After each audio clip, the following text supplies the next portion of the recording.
Apreciados amigos, nos alegra muchísimo estar nuevamente con ustedes aquí, como siempre, en nuestro programa Audiencias. Es un programa que hacemos de derechos humanos para hacer pedagogía permanentemente sobre un tema importantísimo que tiene que ver con el devenir de Colombia y de las naciones del mundo, pero también donde traemos personajes importantes para que nos cuenten de sus accionares, de su trabajo político, de su trabajo social. Y en el día de hoy nos acompaña un joven promesa de la política colombiana actual, pero también hacia el futuro. Ustedes lo van a ver figurando en los próximos años en cargos, pero muy importantes, porque se trata del doctor Ciro Alejandro Ramírez Cortés, representante a la Cámara del Centro Democrático por el Departamento de Boyacá. Doctor Ciro, bienvenido a Audiencias. Gracias, muy complacido y muy contento de estar acá en este programa Audiencias con usted, doctor Espíndola. Muchas gracias por la invitación y muy contento de estar con ustedes, todos los televidentes. Bueno, el doctor Ciro Alejandro Ramírez, representante de la Cámara, ¿está en qué comisión? La Comisión Tercera de la Cámara de Representantes, la de Hacienda y Crédito Público. Bueno, la que maneja la plata en Colombia. Tributarias, regalías, el presupuesto, sí señor, todo eso. Bueno, el doctor Ciro Alejandro Ramírez Cortés es un hombre muy joven, creo que es de los representantes a la Cámara más joven que tiene el Congreso de la República, y es que él lleva en el ADN esa vena política, porque todos los colombianos conocemos de las actuaciones de su señor padre, el doctor Ciro Ramírez Pinzón, un boyacense que ama esa tierra y que fue concejal, diputado, representante, senador, presidente del Consejo, además. Usted me imagino que le heredó esa vena política a su señor padre. Pues no sé si heredar, pero sí cuando uno va creciendo y obviamente empieza a ver a su padre todos los fines de semana, casi todos los días haciendo política en sus discursos, opinando sobre política, pues algo le debe quedar a uno y obviamente eso pasó y pues en el 2014 quise poner mi nombre a consideración de todos los boyacenses, pero no por el Partido Conservador, el partido que militó mi padre, sino por el Centro Democrático, un partido al que acompaño al presidente Uribe, al que estoy muy agradecido como colombiano y al que estoy muy contento de acompañar en el Congreso de la República. Bueno, fue una elección muy reñida y usted salió ahí en primer lugar, ¿no? Pues sí, estuvimos haciendo un ejercicio, pues una lista nueva, un partido nuevo, y no era tan fácil, porque miren que en Boyacá recién terminaba el paro agropecuario, y pues nosotros a los siguientes días de terminar el paro empezamos a recoger firmas, y pues en un momento de hablar de política, cuando la gente estaba tan ofuscada y tan brava, después de hacer ese plantón y ese paro, pues obviamente no fue tan fácil, pero pues lo logramos de recoger las suficientes firmas para constituir el grupo significativo de ciudadanos y después conformar el partido que ya después quedó como Centro Democrático. Bueno, ¿cuántos hermanos? Tengo un hermano de 29 y una hermana de 26. ¿Usted es el menor? Soy el mayor, tengo 32. El mayor. Bueno, ¿y a sus hermanos también les gusta la política o no? No, ninguno de los dos les fastidia. Cada vez que en la casa se habla de política les molesta, no les gusta para nada la política. ¿Se cambian el canal? Totalmente, totalmente. Bueno, nulo. ¿Y su señora madre? Ella le quedó un poco también molesta, pues obviamente tantos políticos en la casa, eso no es tan bueno. Entonces, también yo ya muy poco participa y, digamos, me Ella escucha a veces. lejitos, acompaña. Exacto, una espectadora más. Ya. Bueno, ustedes han sido una familia de tradición política, porque Moniquirá, donde ustedes son oriundos, han hecho un papel muy fuerte. Desde allí arrancaron haciendo política, ¿no? Sí, desde la época de un representante conservador, que también es pariente, que se llama Joaquín Mota. Después de él siguió mi padre y obviamente la provincia siempre ha tenido un congresista. Además que Moniquirá es la capital de la provincia de Ricaurte, conecta con Santander, muy cerca a Tuna, muy cerca a Bogotá. Es una provincia obviamente de las más importantes del departamento de Boyacá y pues obviamente lo que queremos es obviamente primero trabajar por la casa, ¿no? Y obviamente un epicentro panelero, cafetero y sobre todo de bocadillo, que también queda La muy ciudad cerca. dulce de Colombia, además. Además es conocida como la ciudad dulce de Colombia, sí, Porque señor. ahí se fabrican los bocadillos, Panelitas, las tumes, panelitas. Ajá. todo esto es muy conocido.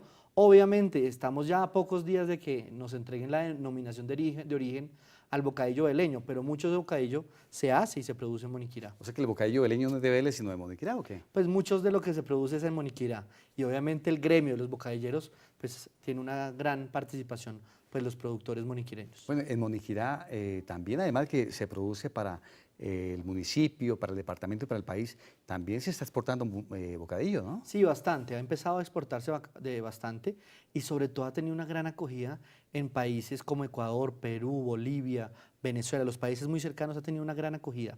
Además que pues la provincia, o sobre todo la olla del río Suárez, que es lo que conoce como Santander y Boyacá, pues obviamente es un gran epicentro del bocadillo, obviamente para pelear con otros departamentos donde también se produce bocadillo como Antioquia, como Valle del Cauca, pero yo creo que es más conocida esta olla del río Suárez y pues lo que queremos es fomentarla aún más por la gran, digamos, cantidad de generación de empleos que nos da a la provincia.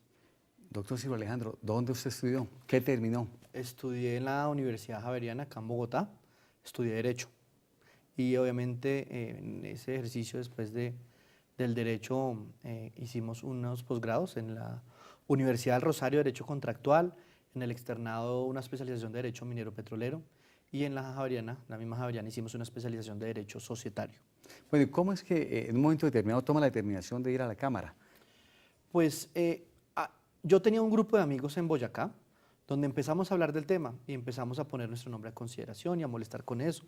Y obviamente empieza a tener acogida y empieza el rumor político, empieza el chisme político en el departamento, empieza, digamos, a moverse el nombre, amigos nos empiezan a llamar y digamos, el ejercicio político, pues no me encuentro, sino empezamos a hablar con el presidente Uribe y con un grupo de amigos que ya estaban conformando ese partido Centro Democrático, que en ese tiempo no tenía el nombre de Centro Democrático, sino estaban mirando cómo se ponía, y pues me permiten acompañar ese partido al que pues obviamente creía, y nada, empezamos a recoger las firmas y empezamos toda la campaña. Obviamente la recogida de firmas nos ayudó mucho para, digamos, involucrarnos mucho en los municipios, en las plazas de mercado, escuchando a la gente, recogiendo las firmas, hablando con la gente, y eso, digamos, ayudó mucho para la conformación digamos, del equipo de campaña y empezar a darnos a conocer, y obviamente las políticas del nuevo partido que se estaba creando. Bueno, vamos a unos mensajes institucionales. Estaremos nuevamente aquí con el doctor Ciro Ramírez Cortés, nuestro representante a la Cámara. ¿Sabe usted cuáles son las funciones del Congreso? El Congreso de la República de Colombia desarrolla múltiples funciones esenciales para el funcionamiento de nuestra democracia. Estas son asignadas por la Constitución y la ley. Tiene, entre otras funciones, la función de reformar la Constitución mediante actos legislativos. Además, crea, modifica y anula las leyes. Así, el Congreso establece, por ejemplo, cómo se van a invertir los recursos de los colombianos. También tiene la facultad de citar a ministros y a otros funcionarios públicos para indagar, obtener información y exigir acciones frente a su gestión. El Congreso elige a algunos de los altos funcionarios del Estado. Además, puede, si es el caso, investigarlos y juzgarlos. Encuentra más información en nuestro portal web. Canal Congreso. Aquí vive la democracia. ¿Sabe usted quién puede presentar proyectos para que se conviertan en ley? En Colombia pueden presentar proyectos de ley los senadores y representantes a la Cámara, los ministros, las altas cortes, entre otros altos funcionarios del Estado, quienes poseen iniciativa legislativa. También la iniciativa legislativa es un mecanismo de participación que faculta a los ciudadanos, a concejales o diputados del país a presentar proyectos de ley o de reforma a la Constitución. Para presentar una iniciativa popular por parte de los ciudadanos se debe elegir un comité promotor de la propuesta e inscribir la solicitud. Luego se debe recolectar un número de firmas válidas igual o superior al 5% del censo electoral. Si se cumplen estos requisitos, la registraduría expedirá la certificación. Con esto, el proyecto de ley o de reforma a la Constitución podrá ser radicado en las secretarías del Congreso y deberá iniciar su trámite con mensaje de urgencia para que tenga prioridad sobre los demás proyectos. Encuentra más información en nuestro portal web. Canal Congreso. Aquí vive la democracia. La semana pasada en Colombia se celebró la Cumbre Mundial de Comunicación Política y vinieron expositores de diferentes partes del mundo, inclusive el asesor de Hillary Clinton, quien la ayudó en la campaña política, asesores de los presidentes de toda Latinoamérica. ¿Cómo un joven enfrenta unas elecciones? ¿Qué decirle a los jóvenes que hoy lo están mirando a usted y que pueden también emular su trabajo, porque necesitamos levantar un nuevo liderazgo fundamentado en principios y en valores? ¿Qué deben hacer para enrutar sus pasos por el tema público, por el servicio a las comunidades? Pues, doctor Espíndola, muy acertada la pregunta, porque más que ahora decir, ya se ha dicho mucho. Yo creo que ahora es con hechos que hay que demostrarle a la gente joven y a los colombianos y a los boyacenses. ¿Cómo con hechos? Con el ejemplo. Con el ejemplo se pueden demostrar muchas cosas y yo creo que es el momento de hacerlo. Si nosotros como jóvenes ingresamos a las políticas, pues no tenemos que seguir haciendo las cosas que se hacen mal. Muchas cosas se vienen haciendo bien, pero no debemos repetir las cosas que se vienen haciendo mal. No debemos seguir haciendo las cosas que la gente o que la población detesta u odia de los políticos. Nosotros tenemos que cambiar esas maneras si queremos que la gente joven o los colombianos que hoy están apáticos a la política, pues cambien su opinión, cambien su apreciación o su análisis sobre el ejercicio de la política.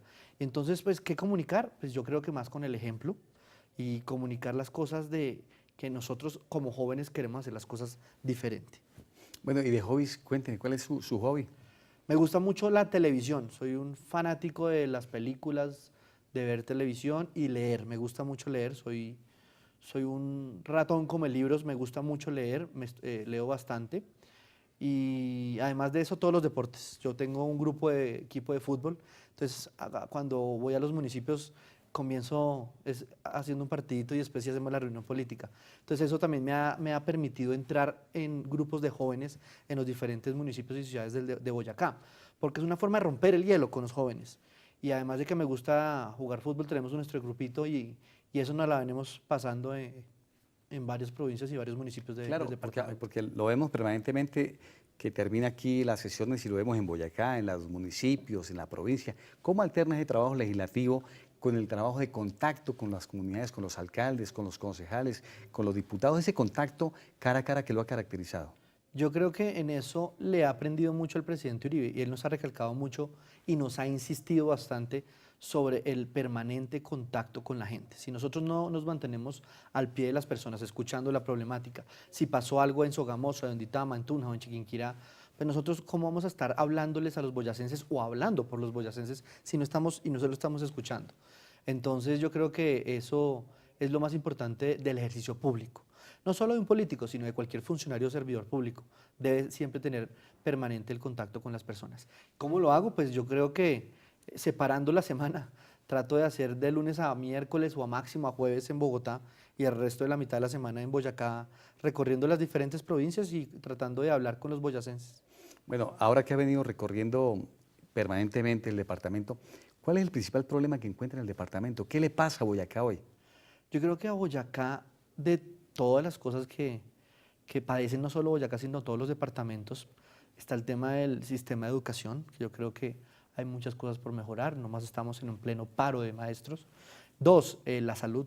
La salud es algún aspecto tan sensible del colombiano, de todos, tanto del más rico hasta el más pobre, yo creo que de todos. Tres, las vías del departamento.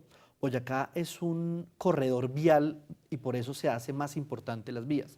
¿Por qué? Conectar solo con el norte de Colombia, ya sea por Moniquirá, donde se conecta para Santander, o por Chiquinquirá, por el otro lado llegar a Barbosa, para llegar a Santander también por la nueva vía que es de Duitama a Charalá, para conectar con los llanos, que es la vía alterna al llano por San Luis de Gaceno, la otra vía los llanos que es por Sogamoso, cuando se llega también a Yopal.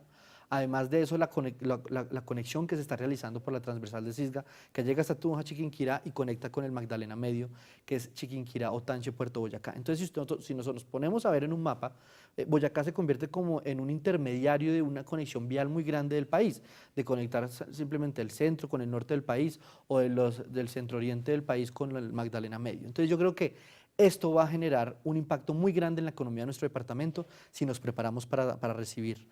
Y pues en esto yo creo que debemos tener la atención y los recursos suficientes para terminar estas importantes vías que se necesitan en nuestro departamento. Además de eso, yo creo que el sector agropecuario, si nosotros le destináramos una política pública que defendiera de fondo el mediano y pequeño productor agropecuario, yo creo que tendríamos MIPYMES importantes y considerables para desarrollo de economías locales. porque hoy lo que vemos es el campesino con su pedacito de tierra, el camión que le recoge y va y lo vende a Corabastos y le pagan al campesino lo que le toca y punto.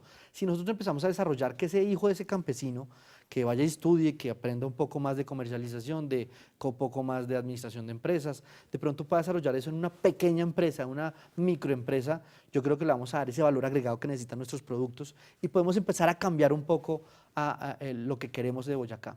Además de eso, pues algo muy importante, que yo creo que debemos potencializarlo y mucho, como sí lo hacen muchos otros países, hasta países viven de eso, y es el turismo. Boyacá lo tiene todo y puede crecer mucho más e incluso volverse el primer renglón económico de nuestro departamento. Y se me olvida tocar un tema que es muy importante ya de su tierra, doctor Espíndola, de Sogamoso, es el tema del acero. Esas importaciones que están llegando de China y Turquía es algo que hay que tenerle la atención que merece, porque pues, Boyacá produce más del 70% del acero que se consume en Colombia y que se exporta. Entonces, yo creo que es un renglón y es un sector bastante considerable de nuestro departamento y de familias boyacenses en la que hablamos de la provincia de Sogamuxi, que yo creo que es algo que hay que tener en cuenta. Dentro de todo esto, pues obviamente hay muchos más problemas, pero por mencionar algunos que se me vienen a la cabeza, esos ahora. Como bancada, ¿qué proyectos hoy han presentado? Pues obviamente el proyecto es general, ¿no? Pero como bancada, ¿qué proyecto hay que resaltar de lo que han hecho ustedes? Nosotros acabamos de aprobar, por ejemplo, se me ocurre ahorita uno nomás de los varios que hemos aprobado, es de la Ley de Economía Naranja. Es un sector importante en los jóvenes, es una iniciativa que ha liderado bastante el senador Iván Duque de mi partido, precandidato presidencial, y que lo que quiere es promover, potencializar y poco crecer ese sector de la innovación, de la propiedad intelectual. Ese sector y renglón económico que trabajan mucho los jóvenes, que es el cultural, artístico, el de la música, y que obviamente está creciendo cada vez más en muchos otros países donde le paran muchas más bolas que en Colombia, y pues que aquí y obviamente con esta ley se comenzará a promover. Ya escuchaba hace unos días al alcalde Peñalosa que quería convertir, por ejemplo, algunas partes del centro, incluso creo que escuché fue en la localidad de Los Mártires, en una zona de economía naranja, digamos como la hace Estados Unidos, que va potencializando diferentes ciudades en diferentes sectores económicos, y yo creo que eso hace falta. La ley de economía naranja nos dará una base importante para potencializar este sector económico, que es el de la innovación y todo el desarrollo de la propiedad intelectual. Pues bueno, vamos a unos mensajes institucionales y estaremos nuevamente aquí con ustedes en audiencias. Don Chucho, ¿me regaló una mogolla chicharrona? Partida en dos. Hermano, le tengo una idea de negocio. Cuente. Vendamos canales de televisión. ¿Eso cómo es? Muy sencillo. Conectamos un cable al servicio de televisión que su mujer paga. Ese cable lo pasamos por encima de los techos del barrio y se lo vendemos a los vecinos. ¿Será? Venga, ¿y para eso no necesitamos permisos? ¿Qué permisos y qué 8 cuartos? El mundo es para los vivos. Eso me suena como raro, pero hagámosle. Ahí está la plata para cogerla. Necesitamos un cable coaxial. Eso es de que... Prestar el servicio de televisión sin permiso es un delito y lo puede llevar a la cárcel. Piénselo, no vale la pena.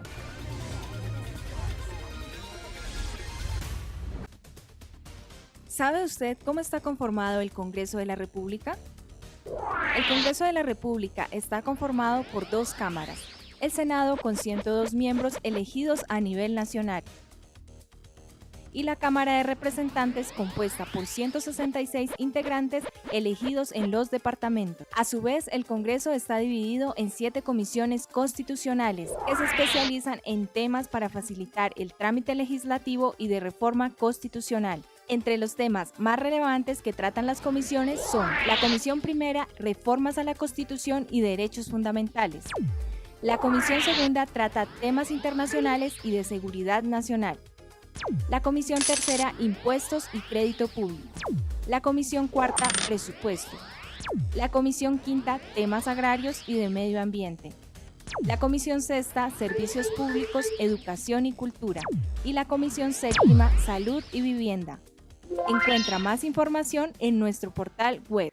Doctor Ciro Ramírez, usted tiene muy buenos profesores. Primero su papá, que ha sido su maestro natural, que lo ha venido formando como persona, como ser humano y como político, pero también tiene al presidente Uribe. ¿Qué logra resaltar de cada uno de ellos? Del presidente Uribe muchas cosas. Del presidente Uribe logro recalcar ese trabajo incesante, ese trabajo de todos los días, ese trabajo de día y noche, esa ese trabajo que no descansa. Yo no entiendo es cómo ha hecho la familia para acompañar al presidente Uribe, porque de verdad que es un trabajador incansable. Segundo, es un señor que se prepara mucho. Él nos ha recalcado que en cualquier tema del sector público, si uno quiere que le vaya bien, hay que prepararse, hay que estudiar bastante, porque esa preparación es un sinónimo del éxito del servidor público.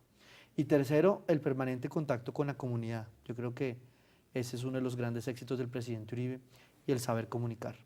Pues de mi padre es la persona que le da a uno la vida, y pues yo creo que muchas o todas las cosas de mi padre, pero también le recalco algo. Yo creo que en los dos puedo encontrar algo, y es el éxito de lograr una vida pública y de un éxito como servidor público es el trabajo.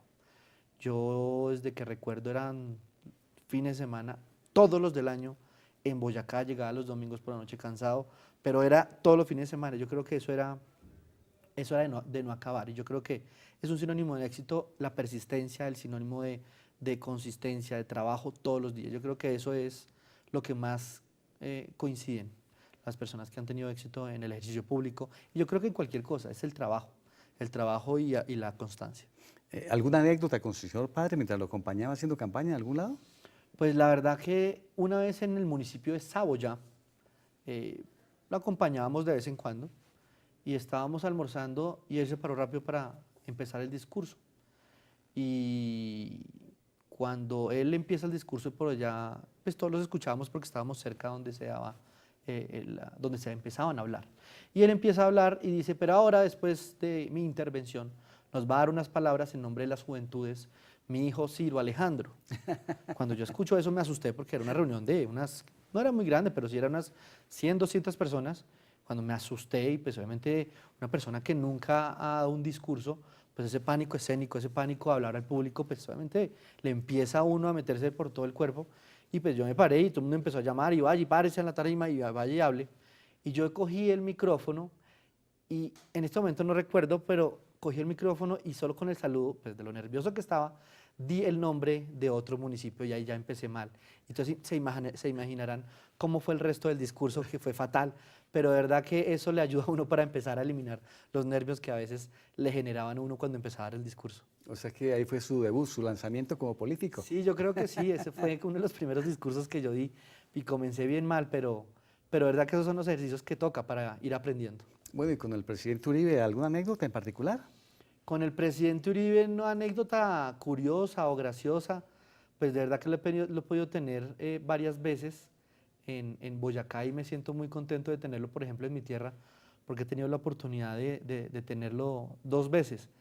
Pero no, digamos, algo curioso con el presidente Uribe fue que lo recibimos en Moniquirá, que es mi casa, es mi municipio, es de donde vengo yo y donde viene mi familia. Y pues obviamente es donde aterriza el presidente Uribe y el helicóptero, porque era la primera vez que iba. Estábamos en la campaña de Oscar Iván Zuluaga para la primera vuelta. Y obviamente empieza a aterrizar, y dijimos: vamos a que aterrice en la cancha de fútbol. Y pues obviamente uno digamos, se preocupa de la gente, claro, que esté todo muy bien. Y de pronto pues aterriza, lo recibimos con la policía, la fuerza pública, algunos empresarios que se encontraban en ese día, y lo bajamos y empezamos a caminar. Y de pronto no faltaban, en la cancha daba contra unas viviendas, y las viviendas estaba el que lidera uno de los partidos de oposición al nuestro, y empecé a gritarle groserías al presidente Uribe. Y yo, uy, Dios, me dio una pena, porque la primera vez que iba a municipio y lo recibieron con groserías, y le empezó a gritar un señor, hasta que ya un general retirado de la Reserva Activa de Moniquirá tuvo que gritarle para que parara de decir groserías al presidente Uribe, y paró. Pero verdad que fue una pena con el presidente Uribe, porque apenas lo recibió en Moniquirá. Pero verdad que el presidente Uribe lo único que le dijo: venga y debatamos de frente con argumentos. Y el tipo quedó como asustado diciendo: uy, es la primera vez que no me devuelven con groserías, sino que se paró el presidente Uribe y le dijo: venga y me lo dice acá, pero con argumentos, y lo debatimos. El señor quedó después de esa visita con ese recuerdo. La verdad que es una curiosidad que me pasó con el presidente. Una inusual, además. Sí, bastante inusual. Bueno, ¿cómo ve el departamento en los próximos años? Cuéntanos. Pues yo veo un departamento preparándose para dar un paso grande en la materia económica, social, política. Yo creo que estas próximas elecciones al Congreso de la República nos van a dar mucho de qué hablar en cuanto a que muchos jóvenes van a empezar a mostrarse ya sea como candidatos o que resulten elegidos. Y eso es bueno que haya nuevos líderes. Digamos, tampoco quiero hablar de las personas porque es bueno también la experiencia, es importante. Es muy importante y sobre todo cuando ya tienen muchos años aquí en el Congreso, las personas que tienen su experiencia hacen un muy buen trabajo también. Pero yo creo que se vienen buenos líderes, buenos y nuevos líderes en el departamento de Boyacá. Lo importante es que mientras más exigente nos ponemos nosotros, los ciudadanos, vamos a tener mejores políticos. Pero yo creo que el revolcón a nuestro departamento viene con estas nuevas vías, esta cercanía con Bogotá, esa atracción de nuevas empresas por la cercanía y por la facilidad de conexión en vías. Yo creo que eso nos va a dar un gran salto. Bueno, ¿y aspira nuevamente a la Cámara o va para el Senado? Cuéntenos. Pues la verdad que antes de decir que vamos a aspirar, prefiero decir que vamos a terminar de representar bien a los boyacenses hasta el próximo 20 de julio del 2018. Más que volver a aspirar, yo sí creo que se requiere darle oxígeno al Congreso, se le quiere darle oxígeno y nuevos nombres, pero esperaremos a ver qué pasa con la reforma política, esperaremos a ver qué pasa con la política y cómo se vienen las cosas y las oportunidades. Si el pueblo boyacense quiere que lo volvamos a representar, lo haremos, pero eso más que de uno depende de la gente y de cómo esté el ambiente político. Y esperaremos a ver cómo se van dando las cosas. ¿Y cómo ve el fast track ahí aquí en el Congreso? El fast track me parece, primero que todo me da una tristeza y es decepcionante a uno como abogado, que le enseñan que la institucionalidad se respeta, la Constitución, pero cuando empezamos a ver que se hacen leyes en 3 debates, cuando acabaron y dejaron un Congreso de eunuco, cuando le quitaron la iniciativa legislativa a un Congreso, cuando reforman la Constitución en 4 debates, eso es para, como dicen por ahí, apague y vámonos. De verdad que es muy triste ver eso y sobre todo a la merced y voluntad de unos narcotraficantes y terroristas que celebro que se hayan desmovilizado, celebro que dejen de matar, celebro que suelten las armas, pero lo que estamos cambiando por eso es bastante y yo creo que lo que estamos generando es un mal ejemplo para las nuevas generaciones y un mal ejemplo para nuevas violencias que se van a generar. Ahora, ¿quién quita que los más de 3.500 bandas criminales que hoy azotan a nuestro país, cada una de esas bandas empiecen a escribir un librito, un manifiesto político y digan que ya tienen ideales y que a ellos qué les dan? O sea, son 3.500 pequeños grupos que también hay que darles algo para que suelten las armas. Y de verdad que es un mal ejemplo. Celebro que se acabe la violencia, pero yo creo que tampoco hay que cambiar la institucionalidad del país para unos delincuentes. Bueno, doctor Ciro Alejandro, lo seguimos esperando aquí en Audiencias. La próxima oportunidad nos acompañe. Doctor Espíndola, lo felicito. Muchas gracias por invitarme a su programa Audiencias. Muy contento de compartir algunos aspectos de la vida, sobre todo de quién está detrás de ese político. Y es importante que los colombianos conozcan un poco de quién está detrás de los políticos y qué se hace acá en el Congreso de la República. Lo felicito por este programa y muchas gracias por la invitación. Queridos amigos, hemos llegado al final de nuestro programa Audiencias. Los esperamos la próxima semana a esta misma hora y por este mismo canal. Un abrazo grande, que Dios les bendiga.